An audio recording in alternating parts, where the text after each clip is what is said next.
right, everyone. I hope you have enjoyed your lunches. You may still be eating, which is just fine, but you just have to stop talking. We're going to move on with our afternoon session. We'll have our second presentation from a community organization that supports our families affected by substance use. My pleasure to welcome Marissa Gullicksrud, thank you, who will be sharing details about Child First in Colorado.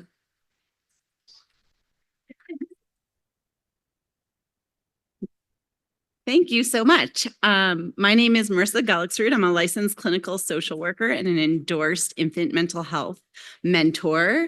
And I'm the program director of Child First with Invest in Kids.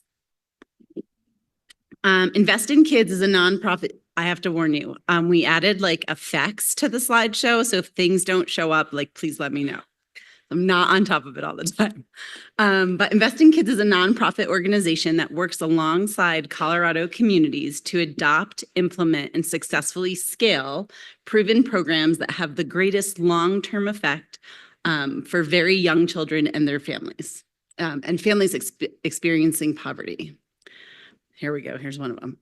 Child First is an evidence-based, two-generational, home-based mental health intervention that serves very young children and their caregivers who've been impacted by systemic and structural inequities. It's recognized as an evidence-based program by several national models and programs and clearinghouses, including the Maternal, Infant, and Early Childhood Home Visiting Program, MCV, which some of you may be familiar with, as well as the Family First Prevention Services Act.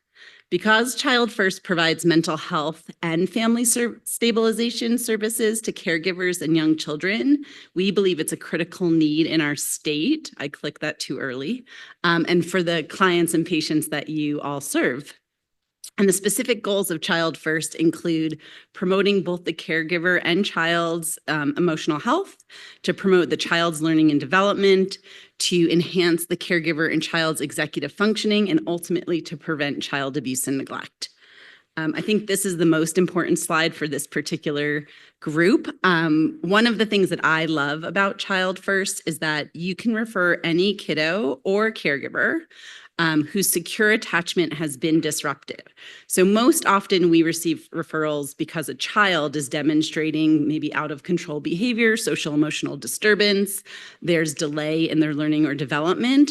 But I think the cool part is that you can also refer a child and caregiver before those demonstrative behaviors have developed if we know that the caregiver struggles with their own mental health, substance use disorder, interpersonal relationship issues, legal, environmental, relational, like anything that might stress a caregiver out in a manner that would impact their ability to bond and connect with their young child.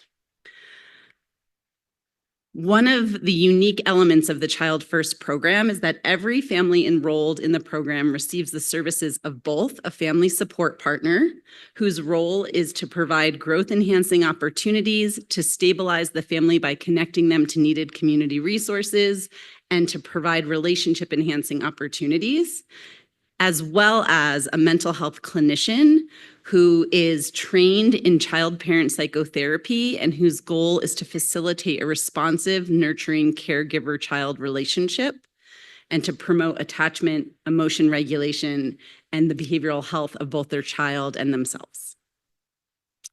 The program has 3 phases of engagement for families. In the first 30 to 60 days, we undergo a really intense assessment period. Our teams conduct 11 different standardized measures in the first 30 to 60 days so that we have a really clear understanding of all of those elements, the child and caregivers, both the child and caregiver's mental health or social emotional stressors, the child's development, the relationship, the home environment, their experience with trauma, their experiences with past stressors, their needs. It's a really robust process. And with that, we develop a plan of care and a treatment plan that the family really is the agent of change for. The caregiver really drives our intervention. We talk about aligning with their agenda for their family and not our agenda for their family. And once those things are established, we moved into an intervention phase, which typically lasts anywhere from 1 to 12 months. And then eventually a termination phase. We typically work with families for about a year. And we're conducting 2 home visits a week during that assessment phase to get through all of that information. And then typically 1 face-to-face visit during the intervention period with like a collateral contact of some kind throughout the week. Our teams, again, that mental health clinician and family support partner, hold a caseload, an average caseload of 12. They can hold anywhere from 10 to 15 cases at any given time, which really allows us to develop deep relationships with the families that we're working with and to support them in this recovery process.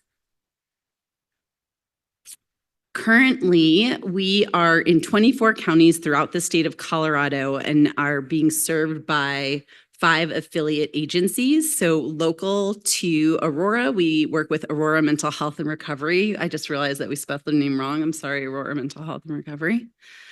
And they primarily serve Adams County with a little rollover in Arapahoe and Douglas on occasion. Paragon Behavioral Health Connections is a new community mental health center that serves organizations and communities throughout the state. So they have 1 team that serves Moffat and Routt County. We're trying to hire a team to serve Weld County, and then another, this is outdated, another team that serves Crowley, Otero, and Bent County. And we just expanded into Pueblo, so that should be colored in. Sol Vista Health serves the Central Mountains of Lake Chaffee, Fremont, and Custer County. The San Luis Valley Behavioral Health Group has 2 teams that serve the 6 counties of the San Luis Valley down south. And then Savio House is currently serving, which is our nonprofit agency, is serving Adams County, El Paso County, and recently took on Boulder, Broomfield, and Jefferson County. One of the things, Invest in Kids is very connected to ensuring that we're producing high quality services and positive outcomes for families. So one of the reasons that we took on Child First as the 3rd program that we are disseminating throughout Colorado is the outcomes. So 42% of children are less likely to demonstrate emotional behavioral issues post-intervention. 64% of this was specifically moms, although we work with biological parents, foster parents, kinship, adoptive, anyone, wherever the child is at is where we'll engage. But our RTC showed that 64% of moms were less likely to have issues with their mental health, like depression and anxiety post-intervention. 68 language delays were 68% less likely for our kiddos, so they were getting developmentally on track, and 91% of service needs were met. That's really the role of that family support partner. One of the reasons that we have the family support partner is to decrease the day-to-day stress that the family experiences, to make them more amenable and available to the more advanced therapeutic intervention that we're trying to do.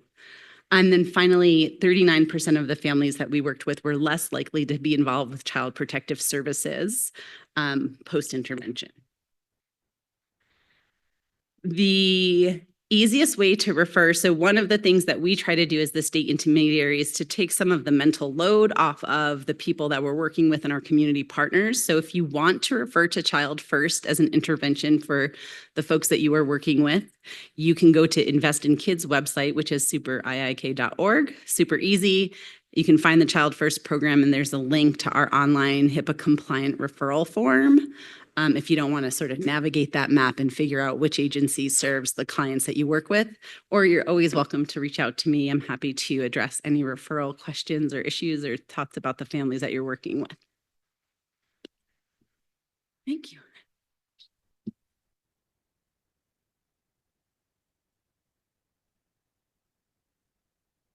What a tremendous resource. I don't think I've made a single referral. And I work with very high-risk infants in the NICU and families who have lots of attachment kind of issues and a tremendous amount of trauma from that NICU hospitalization. So, talk about silos and the need to come out of silos. Thank you.